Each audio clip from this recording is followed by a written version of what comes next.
Amin, amin. Tepuk tangan buat Tuhan Yesus, saudara. Haleluya. Silakan duduk, Bapak Ibu. Shalom. Apa kabarnya hari ini? Luar biasa, puji Tuhan. Kitab Ulangan pasal yang ke-6, kita buka bersama. Ulangan pasal yang ke-6, ayat yang pertama sampai dengan ayat yang ke-13 ya. Apa yang Tuhan pesankan kepada Musa? Di sana judul perikopnya, kasih kepada Allah adalah perintah yang utama. Ya, kita lihat. Inilah perintah, yakni ketetapan dan peraturan yang aku ajarkan kepadamu atas perintah Tuhan Allahmu untuk dilakukan di negeri kemana kamu pergi untuk mendudukinya. Kalau ayat ini dikatakan inilah perintah, inilah ketetapan, inilah peraturan, ini penegasan semua loh saudara. Kira-kira ini penting atau tidak? Sangat penting ya. Inilah perintah, yakni ketetapan dan peraturan. Ya, katanya gini, peraturan itu dibuat untuk peraturan dibuat untuk apa? Dilakukan, bukan dilanggar. Ya. Jadi Tuhan tuh kasih aturan, perintah, ketetapan. Ya, kalau Tuhan yang kasih aturan, perintah, ketetapan, kira-kira kalau kita lakukan mendatangkan keuntungan enggak? Sangatlah. Ya, kalau tidak dilakukan mendatangkan kerugian. Kan Tuhan itu yang tahu kan jalan hidup kita, benar apa benar? Cuma memang Tuhan sama manusia beda tipis. Tuhan Maha tahu, manusia kok tahu. Bertobat ya, berarti banyak yang so tahu di sini. Karena Tuhan itu Maha tahu apa peraturan dan perintahnya itu. Saudara mau enggak mendengar? Ini penting loh. Kita bersyukur. Walaupun kita nggak ada di zaman Musa dulu, tapi kita bisa membaca aturan Tuhan lewat firman Tuhan. Walaupun kita nggak ada di zaman Yosua, kita bisa tahu apa yang Tuhan bilang sama Yosua dan kita bisa nuruti dan hidup kita bisa diberkati. Walaupun kita nggak ada di zamannya Daud, tapi kita bisa membaca apa yang Tuhan sampaikan bagi Daud. Cuma persoalannya kita ini mau nggak? Amin. Semua juga orang di sini tahu bagaimana untuk bisa kurus, ya enggak? Tahu, kita tahu, sudah tahu, sangat tahu. Saya dan suami itu tiap pagi nih, sebenarnya kurus itu gampang loh. Iya loh, tapi kok ya susah ya. Sudah tahu, enggak usah makan, berhenti jam 6 sore, olahraga, lakukan itu coba. Ya enggak usah lama-lama, 2 minggu aja pasti turun kok. Ya Pak ya. Tapi sulit enggak? Tadi bilangnya gampang, sekarang sulit. Nah, kayak gitu saudara. Ya, firman Tuhan tuh berkata gini, aku ini memberikan kamu perintah. Perintah-perintahku itu tidak susah, kata Tuhan. Tidak susah, kalau mau dilakukan. Semua kembali ke niat kan? Niat. Harus ada niat. Nah ini yang Tuhan bilang begini, ayat 2. Supaya apa saudara? Kalau kita melakukan perintah, ketetapan dan aturan Tuhan itu, supaya seumur hidupmu, engkau dan anak cucumu takut akan Tuhan Allahmu dan berpegang pada segala ketetapan dan perintahnya yang kusampaikan kepadamu, supaya apa? Lanjut umurmu. Amin. Cuma itu saja yang Tuhan minta loh sebenarnya orang Kristen ini. Kita ini berpegang yuk pada firman Tuhan. Berpegang pada ketetapan Tuhan. Ayat 3, maka dengarlah hai orang Israel, dengarlah hai jemaat GMS, lakukanlah itu dengan setia, supaya baik keadaanmu dan supaya kamu menjadi sangat banyak, seperti yang dijanjikan Tuhan Allah nenek moyangmu kepadamu di suatu negeri yang berlimpah-limpah susu dan Tuhan itu sebenarnya sudah menyediakan semuanya. Kita ini sedang dibawa ke negeri yang berlimpah-limpah berkatnya. Persoalannya, kita mau nggak hidup melakukan firman Tuhan? Itu aja saudara. Kalau kita nggak mau, ya itu pilihan kita. Lalu dikatakan begini, dengarlah hai orang Israel, Tuhan itu Allah kita, Tuhan itu Esa. Ayat 5, baca sama-sama dengan suara yang kuat. Kasihilah Tuhan Allahmu dengan segenap hatimu dan dengan segenap jiwamu dan dengan segenap kekuatanmu. Ini loh perintah yang dikasih sama kita nih. Bahkan Yesus mengulangi perintah ini. Ya. Dikatakan bahwa ya perintah itu cuma ini. Sebenarnya seluruh Alkitab, hukum Taurat dalam kitab para nabi, kalau disimpulkan cuma dapat 2 hukum. Kasihilah Tuhan Allahmu dengan segenap hatimu, segenap jiwamu, segenap kekuatanmu, dan kasihilah sesamamu manusia seperti dirimu sendiri. Jadi Alkitab, hukum semua kitab para nabi, semua ajaran Tuhan, kalau dirangkum cuma dapat 2 hukum. Sedikit enggak? Sedikit sekali toh. Nih ya. Ada orang yang datang sama Yesus, Tuhan kasih tahu dong hukum mana yang harus aku lakukan supaya aku ini bisa masuk dalam kerajaan surga. Karena kan banyak nih. Dia bilang, aduh terlalu banyak kalau saya mau lakukan semua. Tuhan Yesus itu memang berhikmat dan penuh hikmat. Tuhan bilang cuma 2 hukum kok yang harus kamu lakukan. Karena semua ya firman Tuhan, semua kitab para nabi, hukum Taurat, kalau disimpulkan tuh cuma dapat 2 hukum. Cuma 2 hukum. Kasihilah Tuhan Allahmu dengan segenap hatimu, segenap jiwamu, segenap kekuatanmu. Baru engkau bisa mengasihi sesamamu manusia seperti dirimu sendiri. Kalau orang gak mengasihi Tuhan, tapi dia bilang dia mengasihi sesama, itu pencitraan. Karena Tuhan Yesus bilang, gak mungkin kamu bisa mengasihi Tuhan yang tidak kau lihat. Kalau kau tidak bisa juga mengasihi manusia yang engkau lihat. Jadi ini ada timbal balik, saudara. Harus dua-duanya. Dikatakan Tuhan itu cuma minta, ayo ajarkan ini kepada anak cucumu supaya baik keadaanmu. Kenapa hidup manusia itu tidak baik? Karena ngeyel, nggak mau nurut sama firman Tuhan. Kasihilah Tuhan Allahmu dengan segenap hati. Tuhan itu melihat hati. Lalu kasih Tuhan Allahmu dengan segenap jiwa. Di dalam jiwa manusia itu ada pikiran, perasaan, dan kehendak. Kau nggak bisa cuma gini, aku mengasihi Tuhan kok dengan perasaanku.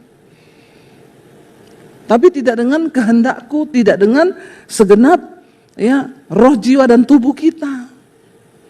Kalau engkau mengasihi Tuhan dengan segenap hati dan jiwa, maka kau nggak mungkin berantem dengan suami 3 hari 3 malam tidak omongan.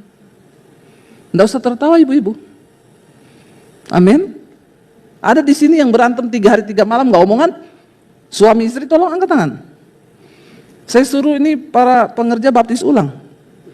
Direndam 20 menit. Biar kau buka mata langsung di rumah Bapa di sorga.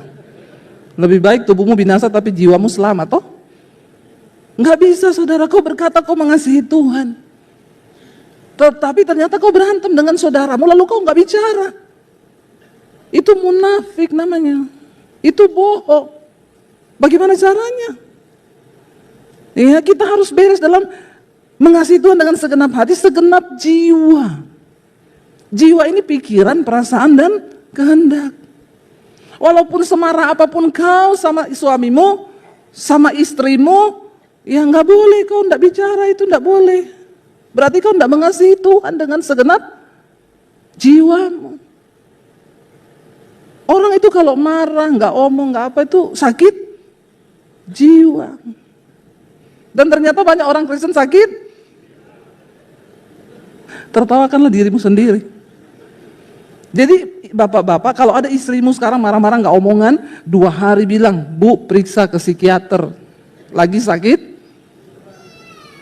Sakit jiwa itu bukan orang lari-lari di jalan nggak pakai baju, itu korslet. Itu udah korslet itu.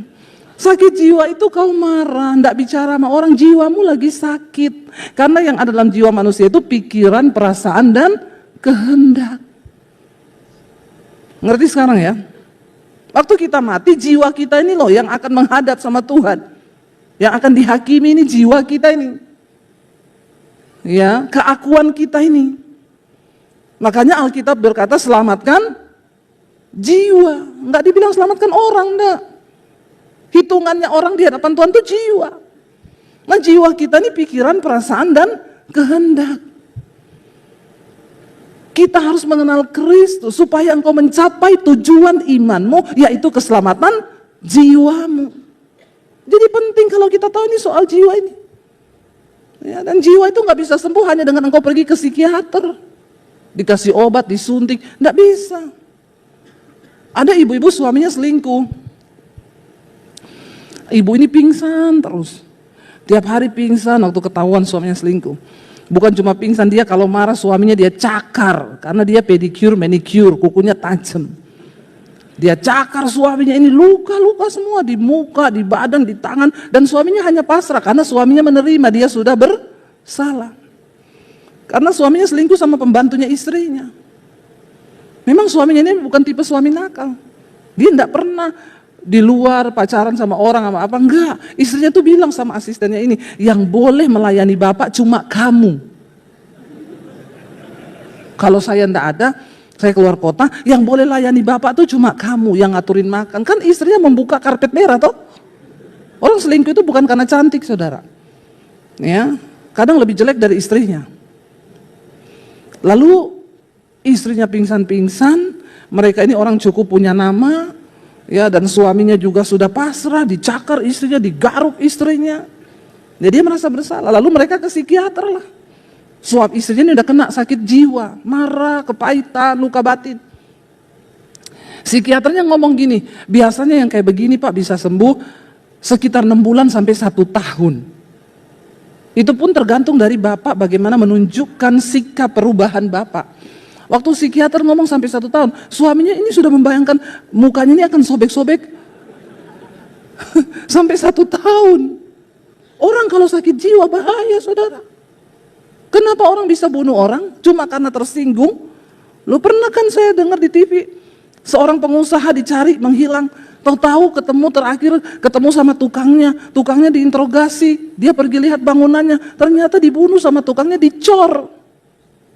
Kenapa? Saya tersinggung sama perkataannya dia. Perasaan saya terluka. Jiwa, pikiran, perasaan, dan kehendak. Waktu perasaan terluka, pikiran ini, otak ini memerintah pada kehendak. Bunuh. Makanya Tuhan Yesus bilang, seorang pembunuh itu adalah seorang pembenci manusia. Siapa pembenci sesamanya manusia? Dia adalah seorang pembunuh manusia. Karena pembunuhan bisa timbul dari rasa benci, sakit hati, kecewa. Jiwa ini yang memerintah. Pikiran, perasaan, dan kehendak. Kenapa kita harus mencintai Tuhan dengan segenap jiwa? Supaya kau nggak sakit jiwa. Ya, banyak juga ibu-ibu nih sakit jiwa, saya tahu. Kasihan ibu-ibu ini. Selama ini suami cuma berpikir dia yang tersakiti. Kamu tahu nggak, aku ini cari nafkah untuk mengenai istri ini di rumah lebih stres dari kau Pak. Apalagi kau suruh istrimu, dia bilang gini, 10.000 di tangan istri yang bijak. 10.000 di tangan istri bijak jadi apa ibu-ibu? Togi sekarang 1 kilo berapa? Maaf ya, bayar parkir aja 15.000. Ya, jangan ikuti itu challenge ibu-ibu. 10.000 di tangan istri bijak jadi apa? Nggak jadi apa-apa. Nggak jadi itu. Biar mau disulap nggak jadi apa-apa zaman sekarang. Jangan kau pikir kau yang paling menderita Pak. Ibu-ibu tuh menderita, harus ngurus anak. Apalagi suaminya bilang cukup nggak cukup sekian ya. Nah, istri kan bukan tukang sulap. Amin ibu-ibu. Saya bela kau ini. Jadi tolong aminnya agak kenceng. Iya kan? Banyak orang terluka hari-hari di sakit jiwa, saudara. Jangan main-main tapi dengan jiwa ini. Kenapa Tuhan perintahkan untuk kau kasihi ya Tuhan dengan segenap hati, dengan segenap jiwa. Waktu kau lagi marah sama suamimu, ini jiwamu nih yang bergejolak. Hai jiwaku, kasihilah Tuhan. Waktu jiwamu mengasihi Tuhan, kau nggak mungkin lagi marah sama suamimu. Amin. Orang itu harus memerintahkan keakuannya sendiri. Jadi kita harus belajar dengan segenap kekuatanmu. Waktu jiwamu meronta nggak mau, kau harus perintahkan pada kekuatanmu. Hei, kasihi Tuhan. Kalau kau mengasihi Tuhan, kau nggak boleh marah sama suamimu, kau nggak boleh marah sama anakmu, kau nggak boleh kepahitan sama orang tuamu. Berdamai. Amin. Karena percuma semua yang kita lakukan kalau kita hidup dalam kepahitan. Saya dulu hidup dalam kepahitan, saya sudah hamba Tuhan. Saya menikah dengan suami saya. Saya masih membawa luka batin.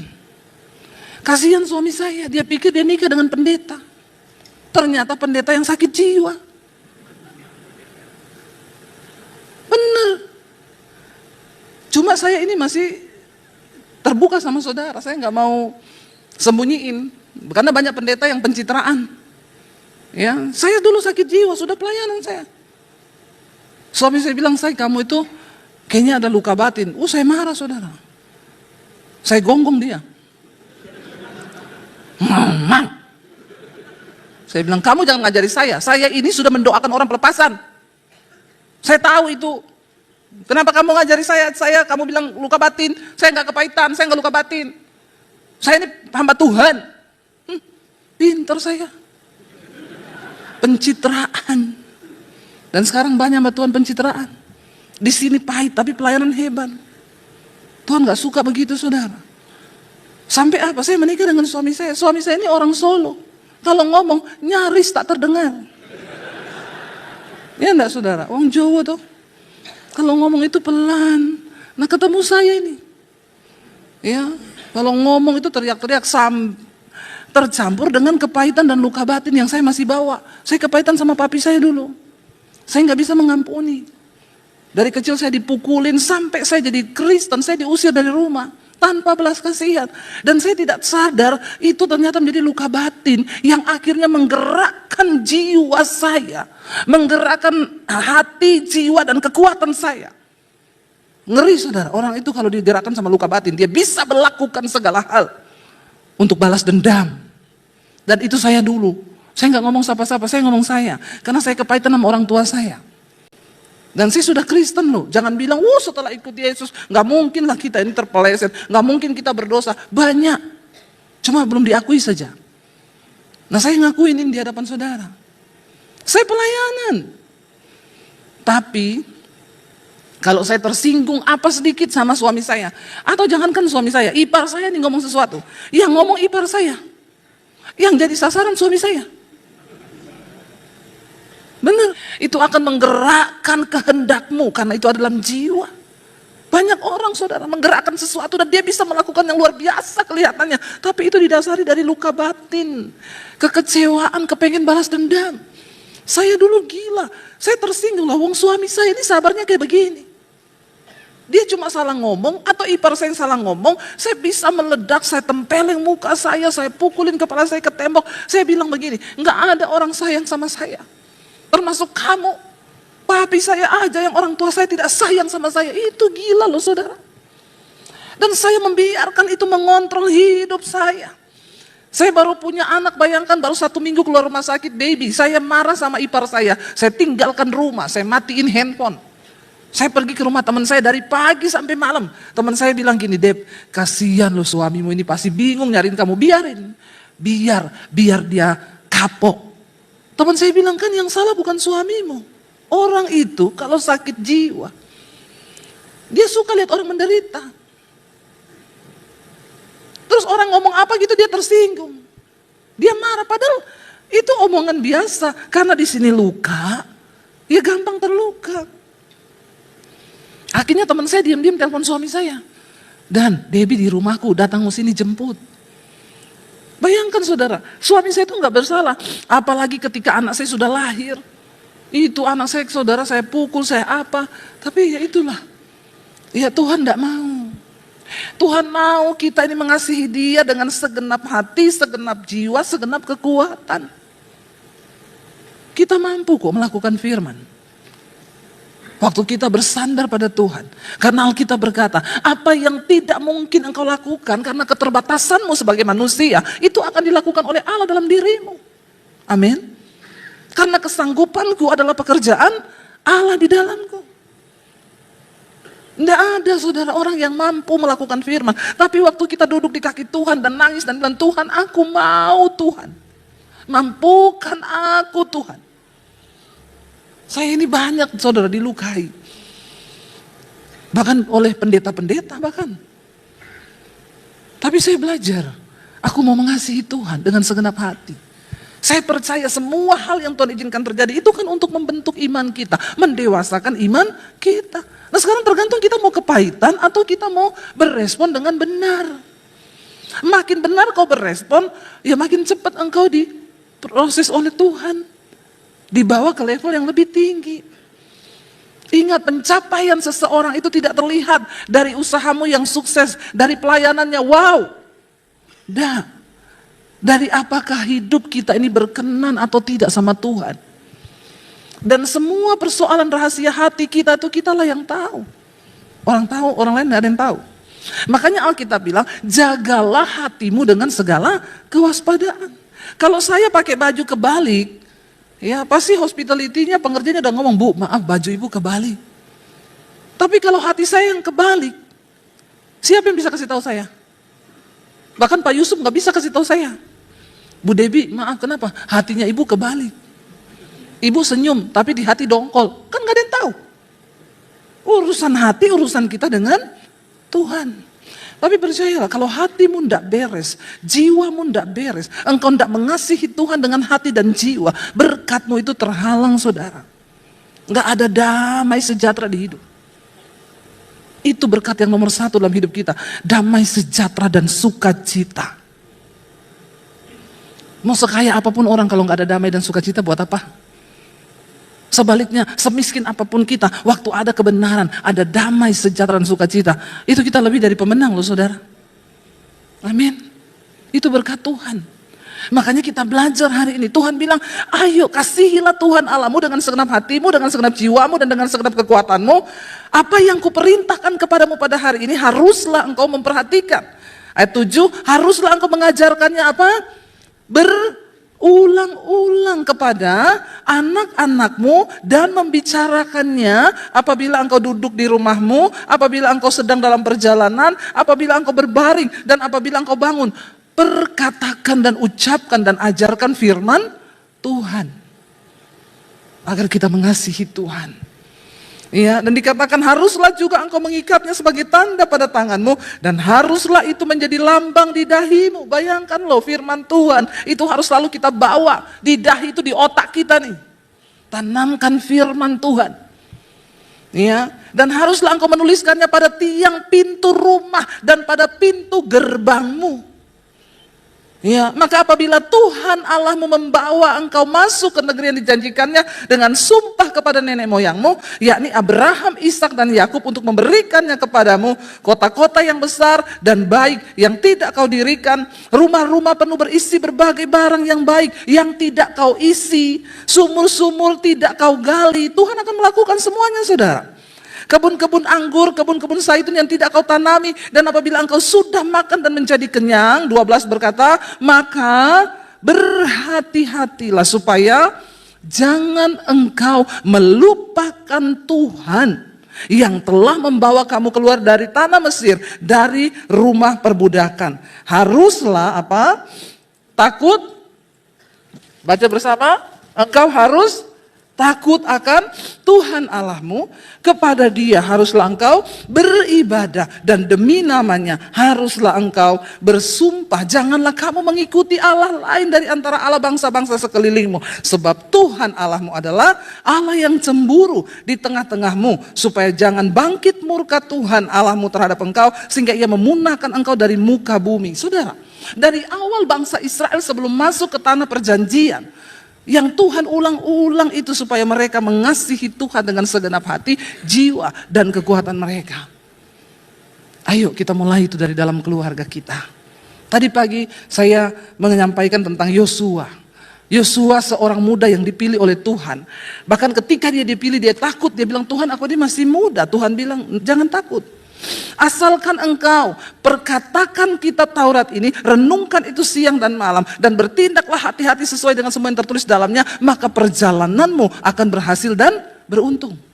Kembali Tuhan suruh untuk renungkan firman, hidup takut akan Tuhan. Kita tahu Yosua berhasil.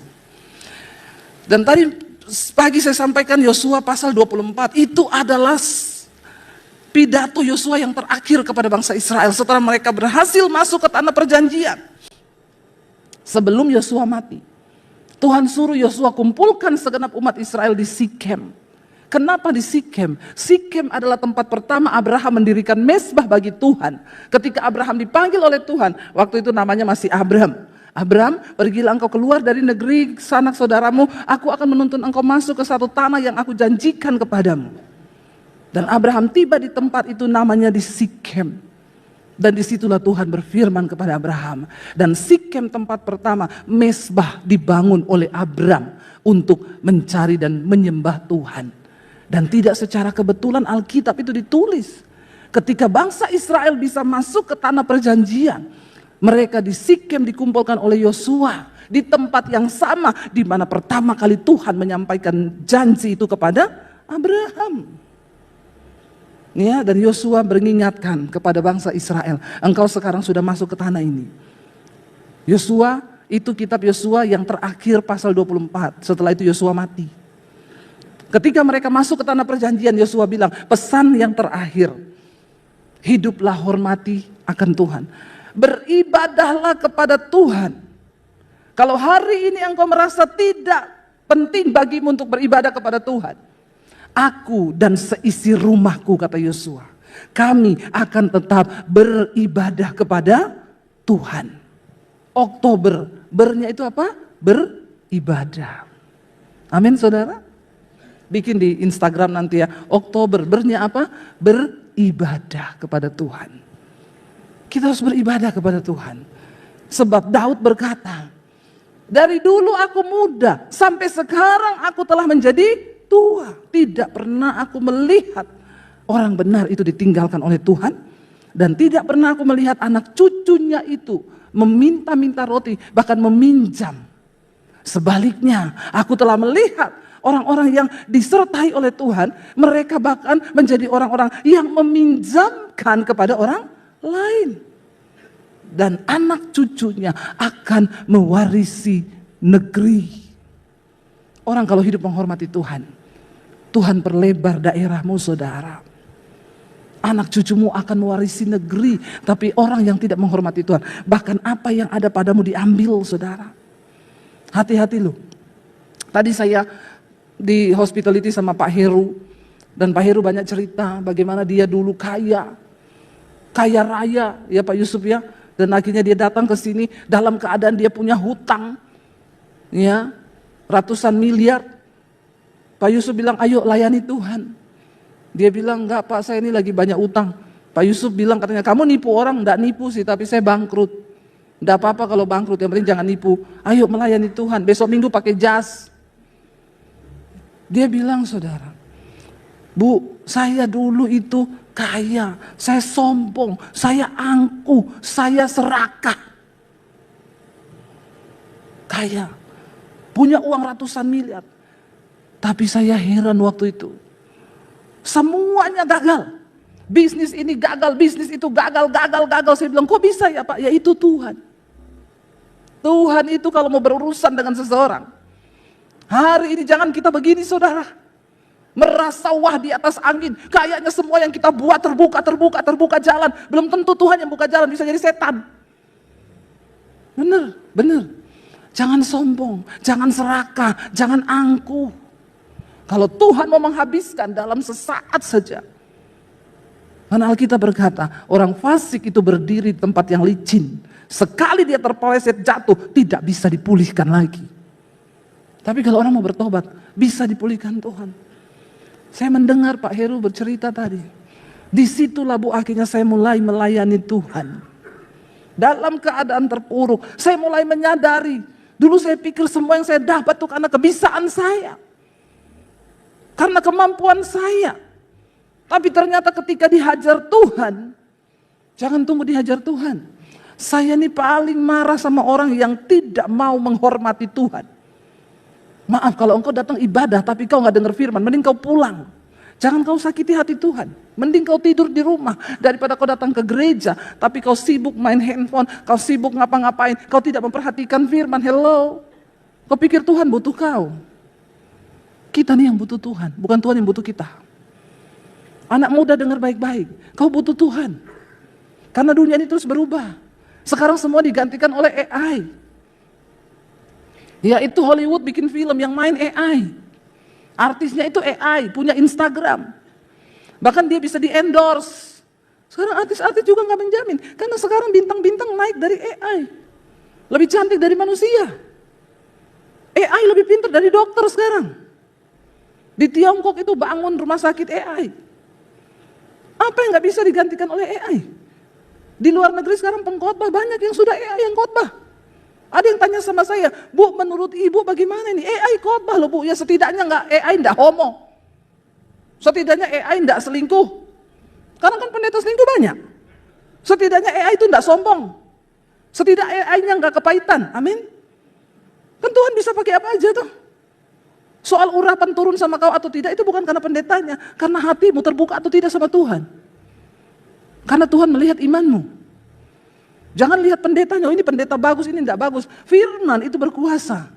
Waktu firman tadi disampaikan hatimu terbuka, firman itu akan bekerja dalam hatimu. Tapi kalau engkau nggak mau terbuka bagi Tuhan, biar pendeta siapa juga yang kuat bersini, biar Tuhan Yesus yang bicara juga, kau nggak dengar kok. Hati-hati saudara. Anak muda ke depan.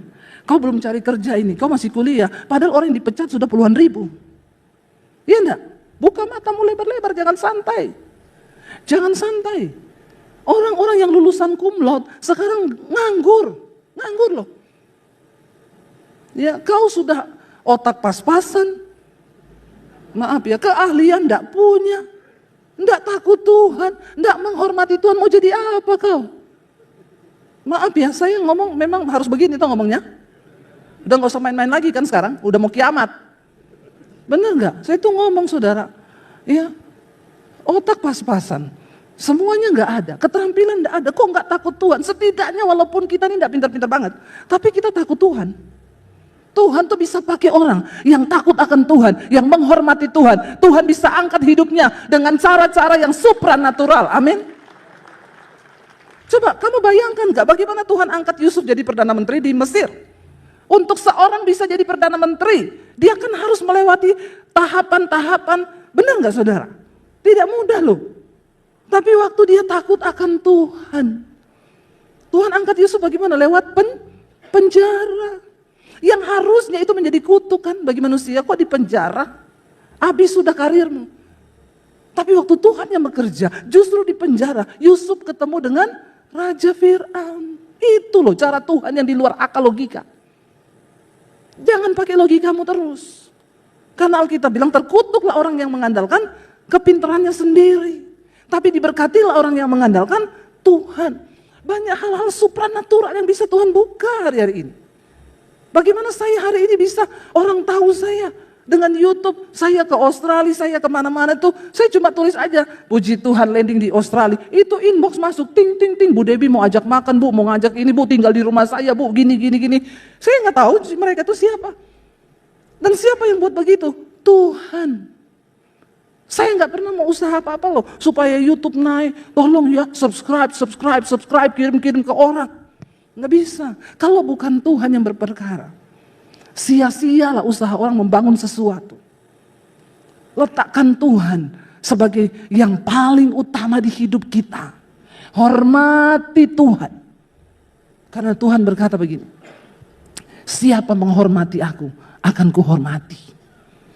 Itu firman-Nya loh. Saudara bisa bayangkan Tuhan bilang, siapa menghormati aku, dia akan kuhormati. Kalau Tuhan menghormati kita, makanya gak usah cari muka sama manusia. Gak usah gila hormat, amin. Percuma, ngapain saudara? Cari muka aja sama Tuhan. Bagaimana caranya cari muka sama Tuhan? Dapatkan perkenanannya. Kasihi dia dengan segenap hati, segenap jiwa, segenap kekuatan. Waktu kau dapat hatinya Tuhan. Wow, kita cuma bisa akan berkata, wow Tuhan kok gini-gini banget. Benar, kok gini banget sih Tuhan. Kita baru kepikiran apa, Tuhan sudah lakukan. Hari ini saya dengan suami begitu. Kami ini berdua kalau cuma lihat ini, kok Tuhan gini banget ya. Oh ya kenapa ya. Tapi dulu juga waktu menderita gitu, kok Tuhan ya gini banget ya. Kita mau ya rumah tangga kita tuh komunikasinya sehat. Kenapa saudara? Karena komunikasi itu kalau dalam tubuh itu seperti otak. Ya, otak itu yang memerintahkan semua dalam tubuh kita ini berjalan dengan normal. Saya kemarin kehilangan sepupu saya, ya dia minggu yang lalu mau pelayanan, tiba-tiba dia rasa pusing, lalu dia pingsan, dia di depan gereja, dia mau pelayanan. Dibawa ke rumah sakit, dokter bilang pendarahan di otak, dioperasi sampai dia meninggal kemarin. Dia tidak sadar. Kemarin ya dapat kabar dari suaminya waktu pagi sebelum dia meninggal, suaminya bilang, kata dokter, otaknya sudah tidak berfungsi karena batang otaknya sudah mati, ya ada pembekuan darah di batang otak dan otaknya sudah tidak bisa memerintahkan untuk pernafasannya, untuk tekanan darahnya itu ternyata semua diatur dari otak. Jadi dia sekadar hanya hidup full ditopang oleh alat bantu dari rumah sakit. Kita tinggal tunggu kata dokter sampai tubuhnya tidak lagi menerima alat bantu, maka ya sudah, ya kehendak Tuhan yang terjadi. Dan kemarin siang dia meninggal dunia saudara, ya masih umur 54-55. Waktu saya diusir dari rumah, dulu dia yang tampung saya di kos-kosannya saudara. Ya dan otak manusia itu ternyata memegang peranan yang penting dalam kehidupan. Seperti komunikasi dalam keluarga. Kalau komunikasi putus, ya kayak tadi, ya semuanya akan mati. Waktu komunikasi putus, maka tidak ada aliran darah, ya tidak ada lagi yang bisa mengatur pernafasan. Ya saya melihat sekarang banyak keluarga rumah tangga yang sudah mati rasa saudara. Jadi ya bertahun-tahun berumah tangga tapi tidak bicara. Ya saya tanya satu kali sama seorang istri, kamu kok bisa sama suamimu nggak ngomongan? Ya kenapa? Males bu, kalau omongan berantem. Ya ini lebih parah lagi, bukan ini ya hidup kagak mati kagak, ini sekarat. Ya mending mati sekalian gitu ya daripada kayak begini, benar nggak saudara? Ada juga ya sampai mati saya melihat ada keluarga yang mereka pisah ranjang, mereka nggak omongan tapi mereka nggak bercerai. Katanya gini, karena di dalam keluarga kami, di dalam family kami itu pantang untuk bercerai. Kelihatannya bagus ya prinsipnya, tapi suami istri ini hidup tidur beda kamar dan tidak saling omongan, tapi tidak cerai. Saudara bisa bayangkan kehidupan yang seperti ini tuh seperti apa saudara? Ya kenapa kita harus menjaga komunikasi yang sehat dalam rumah tangga kita? Karena kalau komunikasi sehat itu ya seperti otak tadi yang bisa melancarkan segala sesuatu. Ya bahkan dari awal kita melihat pertama kali setan itu menipu manusia, dia membohongi ya dalam komunikasi dengan antara Allah dengan manusia. Itu pertama kali setan sudah membohongi itu saudara. Ya ketika Tuhan berfirman kepada manusia, Tuhan bilang apa? Ya semua pohon dalam taman ini boleh kau makan buahnya dengan bebas. Itu komunikasinya Tuhan kepada manusia. Semua pohon di taman ini boleh kau makan buahnya dengan bebas kecuali pohon ya pengetahuan yang baik dan yang jahat. Tapi ketika iblis datang, ya dikatakan adapun ular itu paling cerdik dari segala binatang di darat yang dijadikan oleh Tuhan. Ular itu berkata kepada perempuan itu, tentulah Allah berfirman, semua pohon dalam taman ini jangan kau makan buahnya.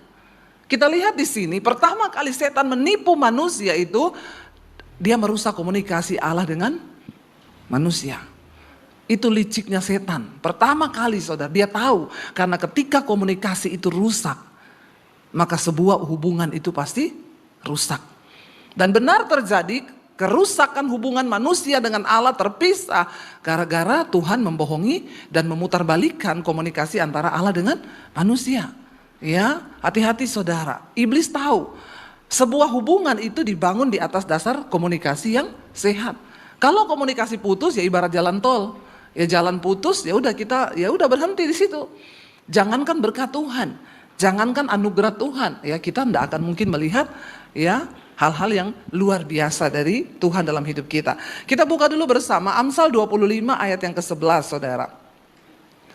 Amsal 25 ayat yang ke-11 ya kita baca bersama dan ayat yang ke-12 lah ya. Baca bersama 1, 2, 3. Perkataan yang diucapkan tepat pada waktunya adalah seperti buah apel emas di pinggan perak. 12. Teguran orang yang bijak adalah seperti cincin emas dan hiasan kencana untuk telinga yang mendengar. Ya, di sini ada dua hal, perkataan dan teguran. Di dalam komunikasi itu ada unsur perkataan, nasihat, ada teguran. Ya, dikatakan di sini bahwa perkataan yang diucapkan tepat pada waktunya adalah seperti buah apel emas di pinggan perak. Kenapa seringkali terjadi pertikaian dalam sebuah keluarga? Ya karena ada perkataan yang tidak tepat pada waktunya diucapkan. Ya, amin ibu-ibu, amin bapak-bapak. Ya, kalau belum tanggal gajian, ibu-ibu enggak usah dulu ngomong soal uang ya. Karena itu tidak tepat waktu. Ya, bisa menyulut emosi ya. Jadi kita ini harus bisa membaca situasi. Kalau suami lagi sakit kepala, ya jangan ngomong hal-hal yang bikin runyam ya. Karena perkataan yang tepat pada waktunya itu ya hasilnya luar biasa. Ya, tapi namanya manusia ini kan kita seringkali lepas kontrol kan. Karena ada ego, ya ada emosi, sehingga kenapa terjadi pertikaian, pertengkaran, bahkan perceraian, karena kebanyakan perkataan itu disampaikan tidak tepat waktu. Ya, kita perlu menjaga diri di sini. Saya dan suami pun mengalami proses yang begitu luar biasa, karena orang Solo sama Sulawesi ini beda. Ya, kalau orang Solo itu ya ngomongnya direm terus, lah orang Sulawesi bablas remnya. Ya, jadi ya kita aja kalau naik mobil, dia kalau nyetir saya bilang gas, gas, ya gasken. Ya dia kalau saya yang nyetir di tol non rem. Ya memang seperti itu saudara. Ya tapi ya kita kan lama kelamaan ada waktu, namanya manusia itu semua harus belajar. Saya kalau lihat muka suami saya lagi jengkureng tuh orang Jawa bilang, nah, itu jangan ngomong, tunggu dulu aja. Ya saya semakin hari semakin memahami dia. Ya nanti kalau dia, ya karena dia kalau begini tuh lapar. Ya, nah kalau dia begini, coba saudara ngomong apapun tuh salah. Ya itu pasti ribut karena dia lagi lapar. Nah orang lapar tuh kan mudah emosi. Ya jadi harus pintar-pintar membaca situasi saudara. Ya kalau dia lagi ada masalah, jangan. Ya ada banyak persoalan dalam rumah tangga ini yang harus kita komunikasikan. Tapi bagaimana menjaga komunikasi yang baik dalam keluarga? Nomor satu, perhatikan waktu untuk bicara. Terutama ibu-ibu ini yang sering kebablasan remnya. Amin ibu-ibu. Saya juga ibu-ibu. Ya jadi saya ngomong ini karena saya tahu. Kita lebih Google Map dari Google Map toh. Lebih satelit dari satelit kan. Jadi kita ini perlu belajar ya. Karena perkataan yang diucapkan tepat pada waktunya itu seperti buah apel emas ya di pinggan perak. Apel emas itu berharga enggak? Berapa gram itu coba? Ya, tapi Alkitab ngomong loh. Ya, kalau kita bicara tepat pada waktunya, itu pertama kunci kemenangan, kunci berkat dalam sebuah keluarga. Ayo tepat waktu. Tunggu waktu yang tepat, ajak suami bicara. Namanya masalah itu pasti ada dalam rumah tangga. Ya masalah kita, masalah keluarga besar kita. Kita ini kan juga punya keluarga besar yang seringkali bikin ribut dalam keluarga kita, dalam rumah tangga kita. Persoalan mertua, persoalan ipar, persoalan kakak adik kita itu tuh bikin kalau kita nggak tepat waktu dan salah cara komunikasinya itu bahaya saudara. Sebuah hubungan dibangun berdasarkan komunikasi, ya. Jadi kalau komunikasi rusak, maka rusak juga sebuah hubungan. Ya, saya belajar saudara. Dulu kami ini kalau soal komunikasi, ya kami inilah yang paling diproses Tuhan berdua. Ya karena tidak mudah ternyata orang Solo menikah dengan Sulawesi itu tidak gampang. Dari awal pernikahan komunikasi kami sudah rusak. Ya, sangat rusak. Kenapa saudara? Selalu salah paham. Ya, suami saya itu salah paham. Saya ngomong nadanya tinggi, dia pikir saya marah. Ya, selalu ketika saya ngomong, ayo Jo makan. Dia bilang, nggak usah nesu. Lah, saya ini padahal niatnya tuh baik, ngajak dia makan. Tapi nadanya tinggi. Nada orang Sulawesi. Ya, ayo mangan. Ya, dia tuh lihat saya, mbak ojo nesu toh. Saya bilang, aku ini nggak nesu loh. Lah itu nadamu nesu. Ora. Loh, malah jadi nesu. Karena ya komunikasi kami ini dari awal itu aduh saya tuh stres dengan urusan komunikasi antara kita berdua. Sampai saya selalu dibilang, mau belajar ngomong itu yang enak. Saya bilang gimana belajar ngomong yang enak gimana?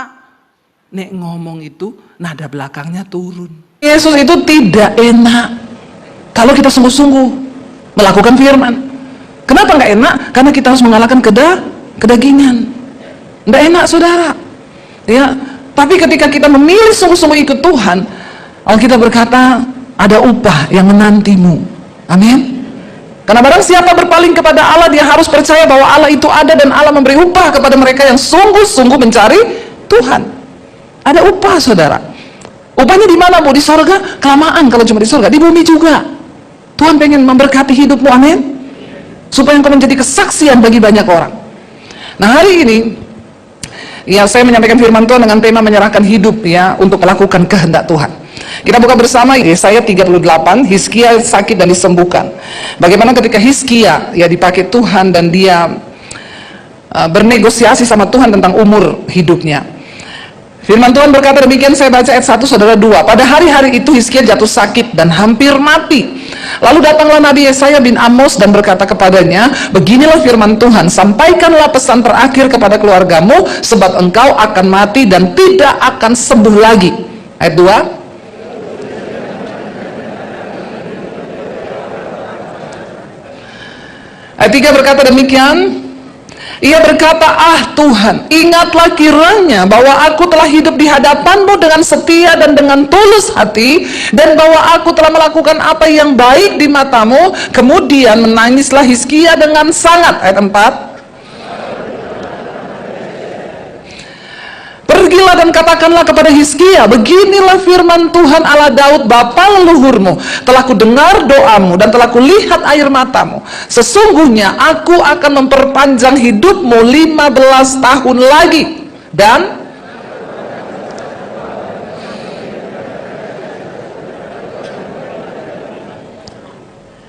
ayat 7 berkata, inilah yang akan menjadi tanda bagimu dari Tuhan, bahwa Tuhan akan melakukan apa yang telah dijanjikannya.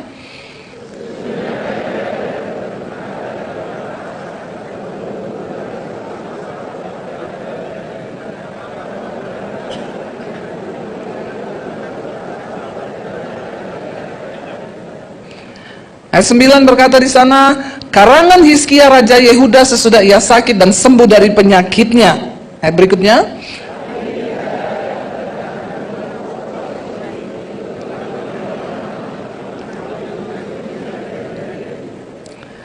Ayat yang ke-11, aku berkata, aku tidak akan melihat Tuhan lagi di negeri orang-orang yang hidup. Aku tidak akan melihat seorang pun lagi di antara penduduk dunia. Ayat 12.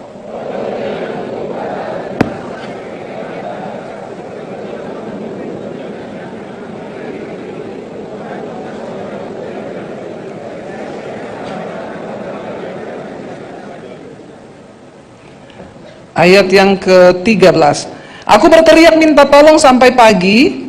Ya, dikatakan di sana, bayangkan dia berteriak minta tolong sampai pagi. Seperti singa, demikianlah Tuhan menghancurkan segala tulang-tulangku. Dari siang sampai malam engkau membiarkan aku begitu saja.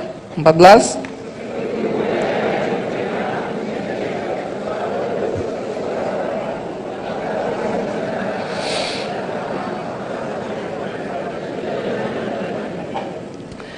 Apakah yang akan kukatakan dan kuucapkan kepada Tuhan? Bukankah Dia yang telah melakukannya? Aku sama sekali tidak dapat tidur karena pahit pedihnya perasaanku.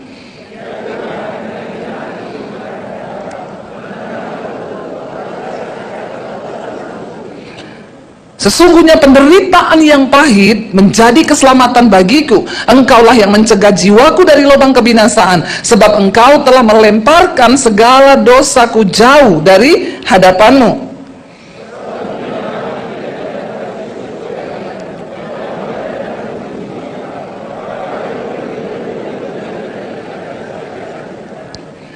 Ayat 19 berkata, tetapi hanyalah orang yang hidup, dialah yang mengucap syukur kepadamu, seperti aku pada hari ini. Seorang bapa memberitahukan kesetiaanmu kepada anak-anaknya. 20.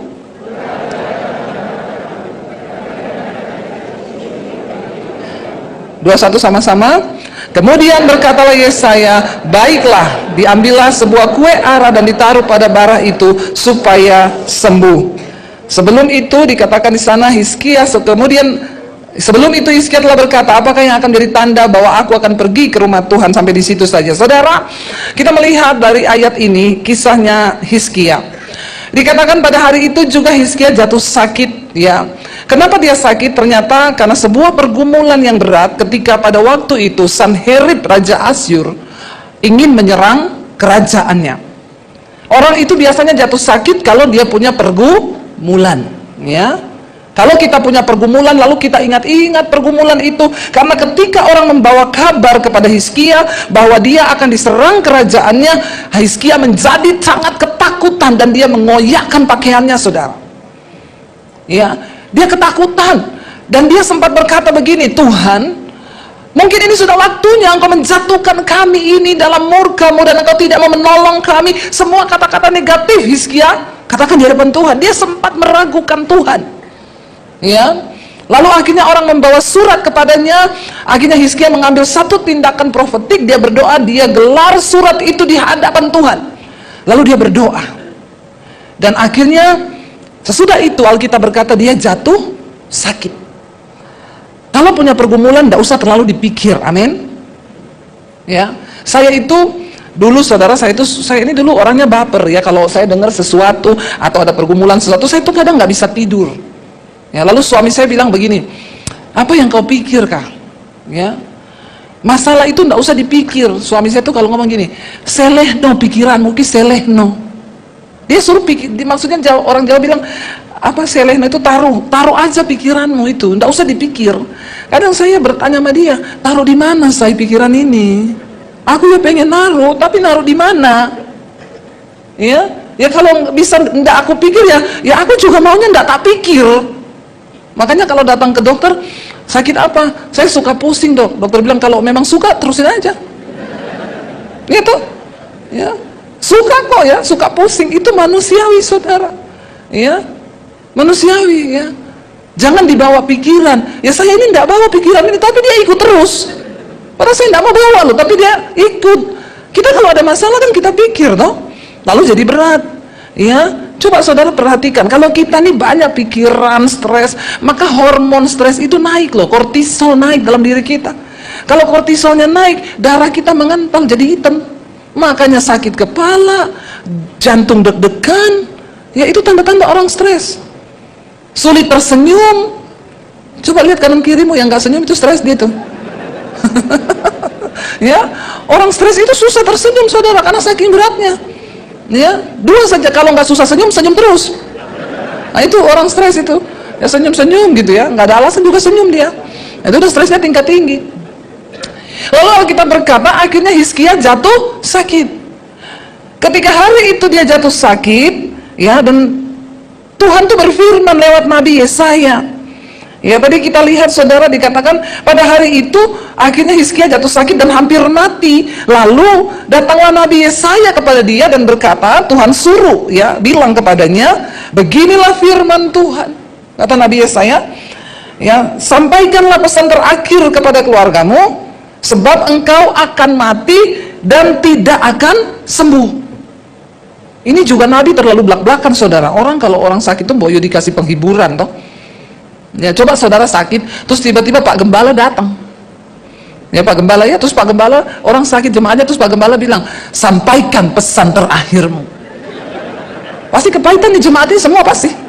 Ya ini Pak Gembala bukannya menghibur, malah ngomong itu gembala apa begitu, gembala sapi. Ini jemaat ini mulutnya begitu setajam silet. Ya, tapi ini saya dia benar-benar nabi, disuruh Tuhan ngomong. Bayangkan loh, tidak ada pakai basa-basi. Sampaikan pesan terakhirmu karena Tuhan berkata kau akan mati dan tidak akan sembuh lagi. Kalau Tuhan sudah berkata begitu, bisa diralat nggak? Siapa yang bisa meralat? Hanya Tuhan, karena dia berdaulat. Ya. Dan akhirnya ketika Hizkia mendengar itu, ayat 2 tadi dibilang, waktu Hizkia mendengar itu dia memalingkan mukanya ke arah dinding dan ia berdoa kepada Tuhan. Ya, saat itu juga apa doa Hizkia yang membuat Tuhan menjawab dan membatalkan keputusan Tuhan bahwa dia akan mati? Hizkia bilang begini, saudara, Tuhan, ingatlah kiranya bahwa aku ini telah hidup di hadapan-Mu dengan setia, dengan tulus hati, dan bahwa aku telah melakukan apa yang baik di mata-Mu. Kemudian menangislah Hizkia dengan sangat. Hizkia mencoba mengingatkan Tuhan. tentang kehidupannya selama ini, bagaimana dia hidup mengikuti Tuhan. Dia bilang, ingat Tuhan, aku selama ini hidup dengan setia di hadapan-Mu Tuhan. Dengan tulus hati aku ikut Engkau. Banyak orang Kristen setia, banyak saudara. Saya ini Bu, dari kecil saya ini ikut Tuhan. Hidup saya ini di gereja Bu. Bapak umur berapa sekarang? 95. Setia dia. Setia ke gereja. Banyak orang Kristen setia. Tapi yang kedua ini belum tentu banyak. Tulus hati. Ikut Tuhan dengan tulus hati itu tidak gampang saudara. Artinya apa? Kita nggak ada neko-neko, nggak main judi dengan Tuhan. Orang Kristen tuh banyak sama Tuhan main judi. Aku mau melayani Tuhan asal Tuhan berkati dulu saya. Saya mau bayar perpuluhan asal Tuhan harus memberkati saya dulu. Ya, kita nih kadang ikut Tuhan tuh tidak tulus. Ya, ada tidak usah begitu. Kadang jemaat tuh datang ke gereja lihat Pak Gembala nggak senyum, ada yang tersinggung. Tidak bakal saya jatuh gereja. Kenapa? Itu gembala tidak senyum. Dia tidak tahu Bapak Gembala besok jatuh tempo. Bukannya ditolong, malah dihakimi. Banyak jemaat begitu saudara. Ya harusnya kalau Bapak Gembala tidak senyum, datangilah Bapak Gembala atau Ibu Gembala. Bu, kenapa Bu? Ada masalah apa? Pendeta juga manusia, punya rasa, punya hati. Jangan kau samakan dengan pisau belati. Ya kadang-kadang jemaat itu menuntut hamba Tuhan itu sempurna. Ya, mari kita tuh mengasihi Tuhan dengan setulus hati. Jangan lihat, wah itu kok gembala begini, kok pelayan Tuhan begini, kok begini, lalu kita tersandung, lalu kita nggak mau ke gereja, kita marah, kita nggak mau pelayanan. Seringkali kita nih sama Tuhan tuh apa ya, main-main, kita nggak tulus sama Tuhan. Ya coba kalau Tuhan juga begitu sama kita. Ya tak stop ya, napasmu 5 menit saja. Ya dari kasih napas kita bisa nggak saudara kita hidup. Mari kita ikut Tuhan itu tulus saudara. Ya apapun Tuhan yang kau minta dariku Tuhan, aku mau belajar untuk mengiring engkau dengan segenap hatiku. Waktu saya diusir dari rumah saudara, saya nggak bawa apa-apa. Bahkan papi saya bilang, kamu keluar dari rumah jangan bawa ijazah. Saya melihat Yesusmu kasih makan kamu pakai apa? Nggak gampang loh saudara. Nggak bawa ijazah, saya mau cari kerja apa? Ya mau melamar jadi cleaning service aja harus ada ijazah. Ya entah SD atau TK atau SMP, saya benar-benar semua nggak ada yang bisa saya bawa. Saya keluar dari rumah ikut Tuhan, nggak ada apa-apanya. Secara manusia, orang tidak punya ijazah mau jadi apa? Jadi gelandangan, kalau nggak jadi pembantu saja kan? Nggak ada yang bisa menerima kita tanpa ijazah.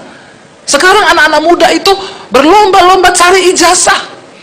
Ya, kejar S1, S2, S3, S21, S24, Samsung sekarang S berapa? Ya, udah mau menyamai Samsung saudara. Ya, karena dia pikir itu yang bisa membuat dia bahagia. Kau salah. Serahkan hidupmu sama Tuhan. Saya bisa ada hari ini sebagaimana saya ada, itu semua karena anugerah Tuhan. Sebab apa yang tidak pernah kita pikirkan, itu yang Tuhan sediakan bagi orang-orang yang sungguh-sungguh mengasihi Dia, yang terpanggil sesuai dengan rencana Tuhan. Amin. Ya, mari kasih Tuhan dengan segenap hati, walaupun doamu belum dijawab, walaupun pergumulanmu belum dijawab. Berapa banyak di sini yang merasa doanya belum dijawab? Angkat tangan. Ya banyak yang doanya belum dijawab. Ya, tapi tetaplah setia. Makanya doa juga tidak usah terlalu minta yang aneh-aneh sama Tuhan. Ya, Tuhan minta kendaraan roda 2, dikasih roda 2, minta roda 3. Dia bikin bingung loh saudara. Kasih roda 3 minta roda 4, roda 4 dikasih minta roda 6. Ya, semua diminta saudara sama Tuhan. Nggak usah. Saya nih ikut Tuhan, saya nggak pernah doa minta sesuatu sama Tuhan, nggak pernah. Nggak pernah. Bahkan ketika kami susah dulu, suami saya gini, saya berdoa minta rumah saya, karena doamu tuh selalu dijawab Tuhan. Minta sama Tuhan rumah. Saya bilang sama suami saya nggak mau minta apa-apa sama Tuhan. Kenapa? Kalau Tuhan lihat hidup kita ini berkenan, maka Tuhan pasti akan memberikan. Karena firman Tuhan berkata, carilah dahulu kerajaan Allah dan kebenarannya, maka semuanya akan ditambahkan. Ya, jangan gagal fokus, bikin hati kita nggak tulus. Mari ikut Tuhan dengan tulus hati. Sebab Tuhan tahu apa yang pantas untuk kita terima di hidup ini. Tuhan yang paling tahu. Dia tuh nggak pernah kurang cara, dan dia Tuhan itu yang kapan engkau diberkati, kapan engkau bisa. Ya saya nggak pernah berdoa minta rumah. Ya sekarang puji Tuhan saya punya beberapa rumah. Semua karena anugerah Tuhan. Nggak pernah saya minta loh. Tapi Tuhan kasih. Saya nggak pernah minta ini itu. Ikut Tuhan itu tulus, saudara. Hizkia bilang, ingat Tuhan, aku ini hidup di hadapanmu dengan setia dan tulus hati. Ya jangan ke gereja punya macam-macam. Dulu saya, ketika saya bergumul sama Tuhan, waktu tapi saya kasih saya kesempatan untuk pikir baik-baik, kamu kembali ke agamamu atau kamu mau ikut Tuhan Yesus, pikir baik-baik karena resikonya berat. Saya ingat sepupu saya juga, dia dari seberang, dia terima Yesus. Waktu itu papinya marah besar, saudara. Lalu dia bergumul sama Tuhan, dia doa puasa 3 hari, Tuhan jamah hati papinya. Papinya bilang gini, sini kamu benar-benar mau ikut Yesus, mau jadi Kristen? Dia bilang iya. Ya udah, kalau kamu benar-benar menentukan pilihan bahwa kamu jadi Kristen, satu syaratnya, kata papinya. Dia bilang, apa pap? Kalau kamu sudah Kristen, jangan pernah pindah lagi ke agamamu. Cari suami Kristen, menikah jadi orang Kristen, sampai mati kau harus tetap Kristen, karena agama itu bukan main-main. Wow, enggak? Wow, saudara. Lalu dia ajarin saya, berdoa deh, puasa deh. Ini ayatnya. Saya tiru, saudara. Saya puasa, saya tiru juga ayatnya. Ya, hati papiku seperti batang air di tangan Tuhan. Tuhan sanggup mengalirkannya kemanapun Tuhan ingini. Ya, saya bilang kalau dia ditolong maka saya juga. Saya puasa 1 hari, dia cuma 3 hari dijawab. Saya 3 bulan nggak dijawab. Saya udah doa, saya tengking, saudara. Ya, sampai saya nyanyi sama Tuhan. Kalau dia ditolong maka ngancem ya. Nggak usah ngancem Tuhan, nggak usah. Karena cara Tuhan, jawaban Tuhan itu beda. Saya sudah 3 bulan tidak dijawab-jawab. Akhirnya satu saat dijawab, Papi saya panggil saya, sini kamu nggak mau lagi balik ke agamamu? Enggak, Pak. Kenapa kamu keras untuk tetap di Kristen? Karena aku udah mengalami Tuhan, Pak. Aku bukan Debbie yang dulu, Pak. Aku ini sekarang Debbie yang baru. Oke, kalau kamu memang mau jadi Kristen, nggak mau balik lagi ke agamamu, angkat kaki dari rumah ini. Dan jangan anggap kamu punya keluarga. Jangan bawa ijazah. Saya mau lihat Yesus kasih makan kamu pakai apa. Lah sepupu saya enggak gitu. Cuma 2-3 hari berdoa puasa. Oke, kamu mau jadi Kristen? Jadi Kristen sana. Nikah sama orang Kristen. Jangan pindah-pindah lagi. Mati pun tetap Kristen. Dikubur secara Kristen. Saya bilang, kenapa beda Tuhan? Kan Tuhan bisa nggak kasih sama dengan dia? Bisa. Tapi ternyata saudara, ingat firman Tuhan berkata, Tuhan itu setia dan adil. Dia tidak akan pernah membiarkan engkau dicobai melampaui batas kekuatan. Karena Tuhan tahu saya mampu, makanya ujiannya beda. Semakin berat prosesmu, maka bersyukurlah, karena akan semakin besar kemuliaan yang akan engkau terima. Jangan jadi anak-anak gampang. Ujian matematika kelas 4 SD sama ujian matematika kelas 6 SD itu beda. Karena Tuhan tahu kau sanggup, level imanmu segini, makanya Tuhan izinkan. Makanya kalau hari ini kau sudah mengalami pergumulan yang berat, bilang, Tuhan, aku bersyukur Tuhan, karena aku tahu engkau setia dan adil dan aku mampu melewati ini. Amin, saudara. Makanya Hizkia tadi bilang di ayat yang keberapa tadi, 18 apa berapa, dia bilang, ya karena yang pahit itu baik bagi jiwaku. Coba cariin multimedia tadi ayat yang keberapa itu yang pahit, ya ada dia bilang di situ. Ya, Hizkia berkata begini, aku bersyukur Tuhan, ya. Dia bilang sebab yang pahit itu, ya Tuhan izinkan, itu baik bagi jiwaku, ya. Ayat 17, baca bersama. Ayat 17, saudara. 1, 2, 3. Sesungguhnya penderitaan yang pahit menjadi keselamatan bagiku. Engkaulah yang mencegah jiwaku dari lubang kebinasaan, sebab engkau telah melemparkan segala dosaku jauh dari hadapanmu. Jadi penderitaan yang pahit itu akan menjadi keselamatan bagi kita. Jangan benci dengan penderitaan. Seringkali penderitaan dipakai Tuhan untuk menyelamatkan kita. Ya, yang pahit-pahit itu memang tidak enak, tapi sehat. Makan daun pepaya enak enggak? Enggak enak. Pahit enggak? Pahit. Tapi itu yang sehat. Minum kopi pahit sama kopi manis, lebih sehat mana? Pahit kan? Itu yang sehat. Yang manis itu udah kecampur gula. Nah, itu yang bikin penyakit. Tapi manusia itu enggak suka yang pahit. Tapi ayat ini berkata penderitaan yang pahit akan menjadi keselamatan.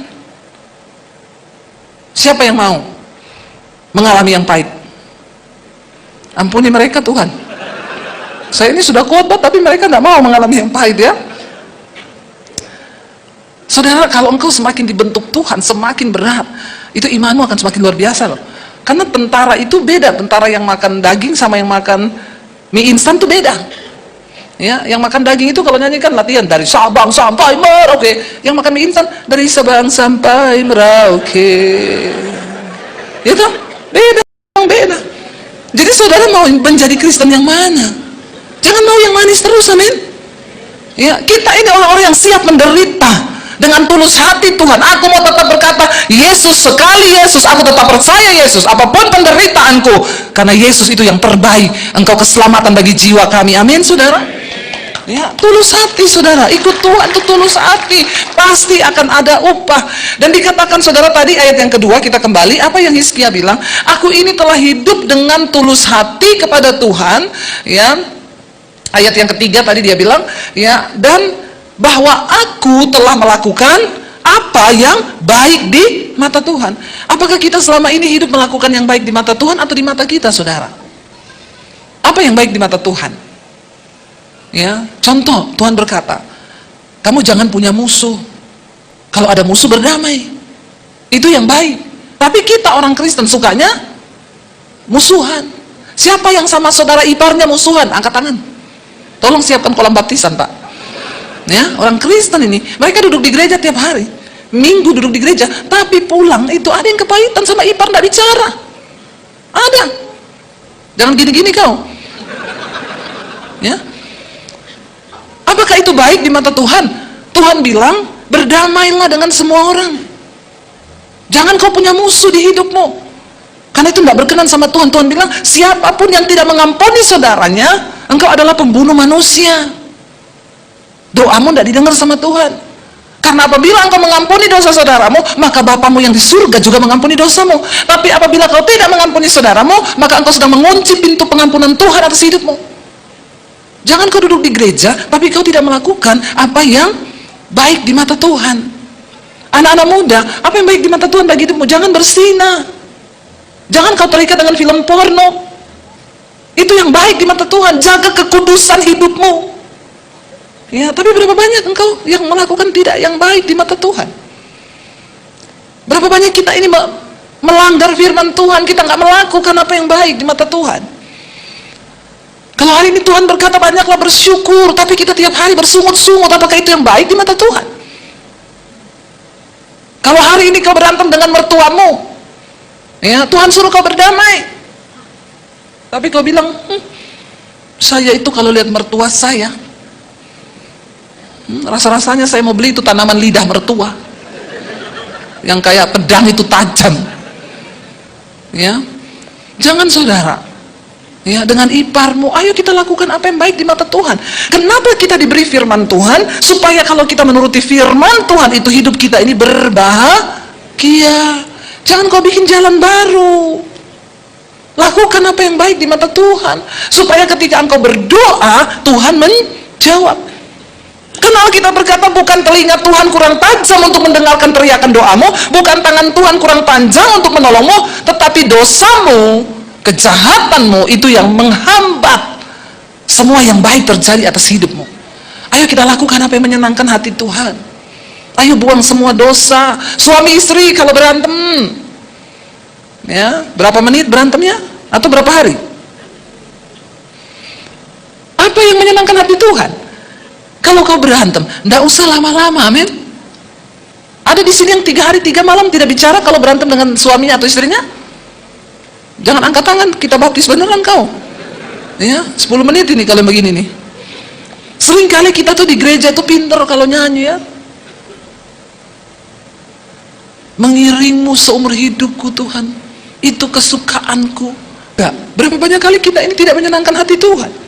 Saya dulu sama suami saya gitu kalau berantem saudara. Ya, kita nih ya keras kepala juga kadang-kadang ya. Jadi kalau marah, saya nggak mau berdamai, suami saya juga enggak. Biasanya kalau sudah begitu, saya ngambek, saya tidur di luar di karpet. di ruang nonton TV. Nggak lama suami saya keluar, dia bilang, kamu aja di dalam, aku di luar. Dia bawa bantal. Jadi karena dia suruh itu, saya pindah di dalam, dia yang di luar. Dalam hati saya, selamat digigit nyamuk kau di situ. Satu kali itu saya ini tertuduh sama khotbah saya sendiri. Kalau marahan gitu Roh Kudus gini, pengkhotbah. Kalau khotbah suruh jemaatnya hidup rukun, padahal dia budaknya setan. Jadi saya itu malu, saudara. Jadi saya itu berdoa satu kali, Roh Kudus bilang gini, pergi minta maaf, ya. Jangan biarkan jiwamu tuh sakit loh. Kamu kalau marah lama-lama tuh kamu sakit jiwa loh. Jadi ternyata Pak Gembala banyak orang Kristen sakit jiwa itu, duduk di gereja, ya. Tapi mereka tidak merasa kalau mereka sakit jiwa. Kan dalam jiwa manusia itu ada pikiran, perasaan, dan kehendak. Waktu perasaanmu terganggu itu kau lagi sakit jiwa. Pikiranmu terganggu kau lagi sakit jiwa, tapi masih stadium awal. Kalau sudah parah nggak diobati ya lari-lari di jalan itu. Ini benar, saudara, banyak orang Kristen itu sakit jiwa tapi duduk di gereja. Nah, malam ini ada nggak yang lagi marahan suami istri? Sakit jiwa kau itu, ya. Tapi bisa duduk di gereja, bisa nyanyi nyembah Tuhan, bisa. Nah, satu kali, saudara, Roh Kudus bilang gini, pergi minta maaf sama suamimu. Jangan biarkan jiwamu itu dipengaruhi setan. Kau ini sakit jiwa. Saya ngintip di luar begini. Kan dia yang salah, harusnya dia minta maaf. Nggak jadi, saya tidur lagi. Nggak bisa tidur, saudara. Kalau hati itu nggak sejahtera itu, saya takut tidur. Kalau lagi marah sama suami, kenapa? Saya pikir kalau saya tidur, terus saya mimpi ketemu kuntilanak, terus dicekik, mati. Aduh, lagi marahan, masuk neraka ini. Jadi saya tidur, saya berusaha mau tidur. Saya mau tidur, Roh Kudus bilang, minta maaf. Apa sih susahnya jiwamu itu loh, kendalikan jiwamu. Saya mau keluar, saya lihat, nggak mau. Saya masuk lagi. Tiba-tiba saya dapat penglihatan. Saya lihat ada satu tanaman di pohon, di pot, daunnya itu hijau sekali. Tiba-tiba dimakan ulat, saudara. Ada 2 atau 3 ekor ulat. Lalu ulat itu dalam waktu sekejap, makan daun itu habis dan tinggal rantingnya yang kering. Saya pikir gini, apa karena tadi siang saya urus-urus tanaman, terus saya dapat penglihatan ulat begitu. Tapi tiba-tiba Roh Kudus bilang begini, seringkali kamu membiarkan ada ulat-ulat kecil yang memakan pertumbuhan imanmu, dan tanpa kamu sadari itu akan membuat imanmu itu kering dan mati. Waduh, waktu saya dapat penglihatan itu, saudara, saya jadi takut. Saya berdoa, Tuhan ampuni saya, Tuhan ampuni. Ya Tuhan, aku mau minta maaf sama suamiku. Saya berdiri, saudara. Waktu saya buka pintu, suami saya di depan pintu. Lalu saya bilang, aku minta maaf ya. Terus dia bilang, saya juga. Terus kami berpelukan di depan pintu, kayak Teletubbies. Kami berpelukan. Lalu saya bilang, gak usah marah-marahan lah, ayo tidur sini, kita tidur. Saya cerita sama suami tadi, saya itu disuruh Roh Kudus minta maaf sama kamu, tapi saya tidak mau. Suami saya bilang, saya juga, tapi saya juga tidak mau. Terus saya bilang sama suami, kasihan banget Roh Kudus ya, dari kamar bujukin saya tidak mau, dia keluar bujukin suami tidak mau, dia masuk lagi dalam hatinya. Roh Kudus nih, orang-orang ini ya, hamba Tuhan semua tapi sakit jiwa. Saudara, jangan menertawakan saya, karena kau juga sering kali begitu. Tapi saya ngaku, kau tidak ngaku. Terima kasih ya Pak. Ambil sepeda di belakang. Saudara, lo kita ini menjadi orang Kristen tuh goalnya apa? Waktu kita melakukan apa yang baik di mata Tuhan. Ketika kita melakukan apa yang baik di mata Tuhan, itu yang membuat Tuhan ini menjawab doa-doa kita. Biar kau mau puasa, biar kau mau apa, kalau kau tidak memperbaiki hidupmu dengan Tuhan, ya kau tidak akan melihat jawaban doa itu. Biar jungkir balik kau berdoa sampai hitam-hitam jidatmu, kau tidak akan melihat jawaban doa. Ketika Hizkia mengingatkan Tuhan, apa alasan yang harus membuat Tuhan menjawab doamu? Coba sebut di hadapan Tuhan. Tuhan, aku ini sudah hidup dengan tulus hati, aku setia, dan aku melakukan firman-Mu Tuhan. Apakah kita seperti itu? Ya, ayo kita belajar cintai Tuhan dengan tulus, saudara. Bahkan ketika dia meminta sesuatu yang menurut kita itu berat, termasuk uangmu. Ketika Tuhan minta sesuatu yang harus kau persembahkan, apakah engkau rela mencintai Tuhan dengan seluruh hati, memberikan segala galanya? Saya kadang kita sama Tuhan hitung-hitungan, benar nggak? Ya, buat yang lain kita berani, tapi buat sama Tuhan. Karena itu mari kita belajar supaya ada alasan untuk Tuhan tuh mendengar doa kita. Saya ini loh bersyukur jadi anak kesayangan Tuhan. Saya ini sudah melihat, saudara, berapa kali saya belum sempat berdoa minta, Tuhan tuh sudah jawab. Ya, saya selalu bilang sama suami, Tuhan itu ya ajaib loh, aku ini belum minta loh, baru kepikiran di pikiran, belum doa, Tuhan tuh udah jawab. Ya, saudara, bagaimana Tuhan pelihara orang-orang yang setia kepada Dia tuh. Aduh, saya kalau mau cerita bagaimana pemeliharaan Tuhan buat kami, ya dari kami ini tidak punya apa-apa sampai hari ini hidup kami bisa Tuhan pakai boleh menjadi berkat. Ya, Tuhan bisa pakai hari ini kami bisa membangun banyak gereja-gereja di pedalaman. Tuhan izinkan kita bangun sekolah misi, sekolah Alkitab di Bandungan, Semarang. Ya, dan kami menyekolahkan anak-anak dari daerah yang mau jadi misionari, menjadi hamba Tuhan itu, kalau memang nggak mampu, saudara gratis bisa berangkat ke sana untuk jadi hamba Tuhan. Angkatan pertama, kedua banyak yang sudah ditempatkan di pedalaman untuk menjadi di pos-pos PI di sana, menjadi guru Kristen, bahkan buka pelayanan di daerah-daerah di pedalaman. Ya, dan saya melihat Tuhan bekerja luar biasa. Dan siapa saya, saudara? Ya, saya ini bukan orang yang pinter, bukan orang yang bisa, tapi ketika kita mau dipakai Tuhan, mencintai Tuhan dengan tulus, ya maka kita akan melihat hidupmu akan dipakai Tuhan menjadi berkat buat banyak orang.